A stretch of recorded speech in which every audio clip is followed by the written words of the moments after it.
everyone, welcome back to my YouTube channel. In today's video, I will be debunking Link vs Cloud death battle.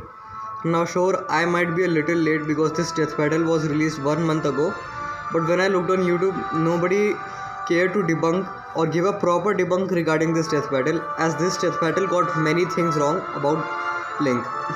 And sure, I don't have much knowledge about Cloud, but I can assure you that in this video I can debunk every downplay they gave to Link.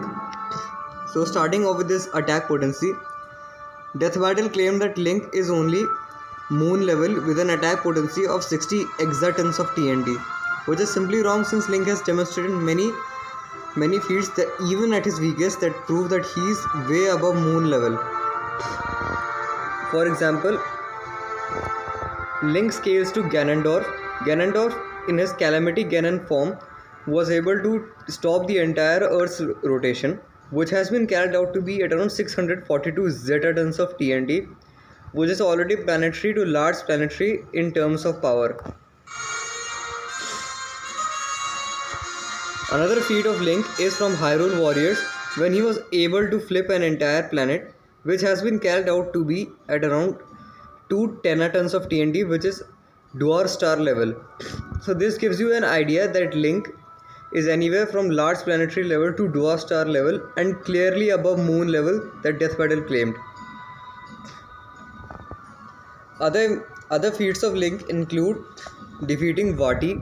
Vati with the power of Light Force was able to create and control an entire realm which has multiple stars and galaxies in the background. This would already prove that Link is anywhere from multi-solar system level to even multi-galaxy level in terms of power, which is far above anything Death Battle has claimed. And even other impressive feats of him include defeating the Windfish, which was able to create an entire parallel universe. This should also grant Link universal level in terms of power. And if you want to include some higher stuff, when the goddesses were creating the Triforce of Power, they accidentally created an entire multiverse with millions to possibly infinite amount of parallel realities. This would already put Link at around multiversal level in terms of power because of him possessing the Triforce, and it has been stated that the power of Triforce rivals that of the goddesses. So while if you have any problem in putting Link at that high, it's your wish, but just I am providing evidence that how wrong was Death Battle.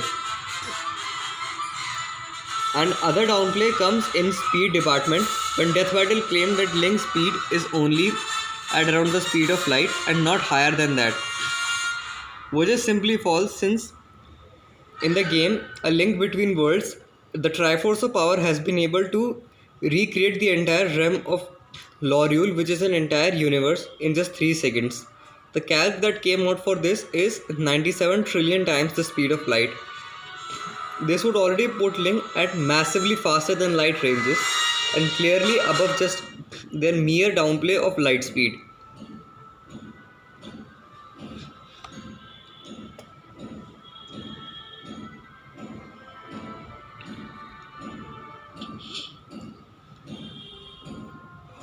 And if you want to scale him higher, Link, when he fought in Ganondorf in Ocarina of Time, in the Japanese translation it was stated that Ganondorf's form surpasses both time and space. This would directly grant Link infinite speed, which is way higher than what Death Battle claimed Link's speed. So I hope you enjoyed my video, and I did my best in this video to debunk every downplay of Link given by Death Battle. So if you enjoyed my video, please give a like and subscribe, and meet you again in another video.